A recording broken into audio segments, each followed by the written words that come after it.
اور میرے کریم آقا صلی اللہ تعالی علیہ وآلہ وسلم ارشاد فرمایا کہ منافق کی 3 علامتیں ہیں، 3 نشانیاں سرکار نے بیان فرمائی۔ پہلی علامت سرکار نے فرمایا کہ منافق جدو بولے گا جھوٹ بولے گا، کی کرے گا؟ جدو بولے گا جھوٹ بولے گا۔ اور دوسری میرے کریم آقا صلی اللہ تعالی علیہ وآلہ وسلم ارشاد فرمایا کہ جب وعدہ کرے گا تو وعدے کے خلاف کرے گا، یعنی وعدے سے پورا نہیں اترے گا۔ تیسرا سرکار نے فرمایا کہ جدوں انہیں پر کوئی امانت رکھی جائے گی تو ایمانت میں خیانت کرے گا۔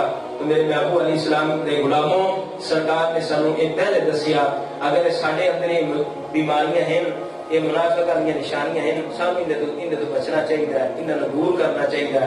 اور آخری میرے محبوب علیہ السلام کا فرمان سنو، ویسے تو سرکار کی بڑی گلاں لیکن آج کے درس قرآن کی آخری گل سنو۔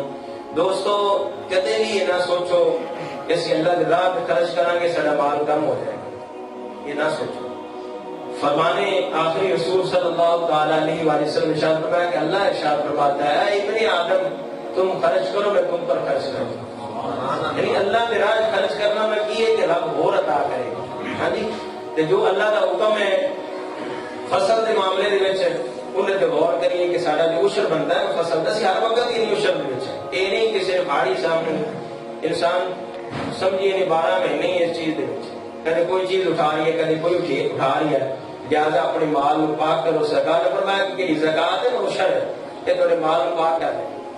سونے نبی پاک نے فرمایا تھوڑا مال بھی پاک ہو جائے گا اور تنوں بھی پاک کرنے والی چیز ہے، اور جب مال پاک ہوئے گا پھر برکت آئے گی۔ تے فائدہ کی ہے کہ سارے گناہ معاف ہوں۔